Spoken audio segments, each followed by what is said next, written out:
What is up, guys? Let me talk 123 here. Sorry, I have not made a video on a new signing or trade in a while. There has been some notable things going on, but I've really just been kind of lazy and busy and kind of beefing up my autograph collection.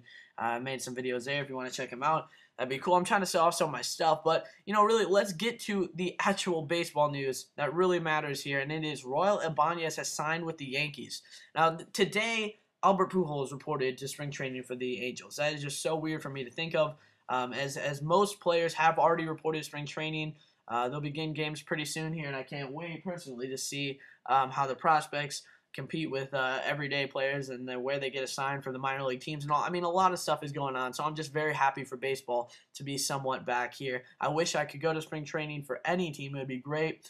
See a lot of players, get a lot of autographs. Obviously, I love that whole waiting around, meeting players, getting autographs. It's really fun. So just really happy spring training is back. And for a player like Raul Ibanez, this is a very late signing. I mean, he's 39 years old. He hit 20 home runs last year, but he hasn't even been signed yet, and spring training already started. Now, I don't know if it's like football where maybe like Brett Favre, I remember a few years ago. I don't really watch football at all, but I do remember this. When he was deciding, when to sign, it's kind of like I want to wait really late in, in camp, so I can kind of skip all the, pre-camp, first few weeks. So with Raul Ibanez, I'm not sure if this signing has anything, the timing of the signing has anything to do with, like, I want to get out of a few workouts at spring training. I have no idea. It's probably not the case at all, just a theory. But, for a guy who hit 20 home runs, he is 39, to find a deal shouldn't be that hard, for someone who could DH for pretty much almost any team. Obviously he played some outfield for the Phillies the last few years, but to me, this is an obvious DH move here. The Yankees really don't have a DH. I mean, they have Andrew Jones. They're trying to figure out what to do with Eric Chavez, so I think this is a really good addition to add to their already great team. I mean, this Yankees team is scary right now. I mean, the weaknesses before was starting pitching. Relief pitching is very good. Robertson showed a lot of people, turned a lot of heads last year, showed to be their solid eighth inning guy. They still have Jabba and obviously Mariano Rivera. And then you have a great starting rotation, and that was the weakness before. And then all of a sudden, you watch Boston make a few little moves here, trade their starting shortstop for another 5-type starter guy just to relieve some salary.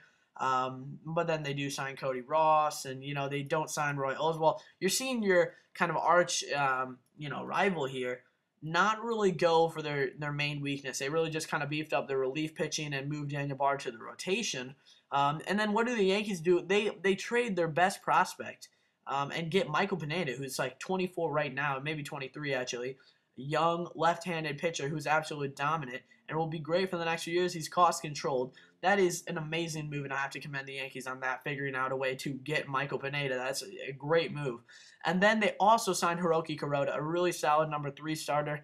And I mean, their staff had a lot of questions with whether Phil Hughes was going to be healthy. They have Freddie Garcia still. They have all these different guys who could really get into the rotation. A.J. Burnett, they clear that up. They trade. They clear some salary there. A really good deal for the Yankees, getting him off the roster and the payroll. And then they, obviously signing Hiroki Kuroda and trading for Michael Pineda. Their staff is complete. You look at their offense, it's obviously very good. And then you add a DH who can hit for power. Not a part-time DH like Andrew Jones. This guy can hit 15 and 20 home runs next year with a short porch and right. Look for him to hit 20 home runs. He had a down year offensively, average-wise for the Phillies. But I think he'll have a pretty good year for the Yankees. Might surprise some people. Might be a postseason hero. You'll never know. So let's look for Raul Ibanez's name next year this time. Thanks for watching. Tell Me Talk 123.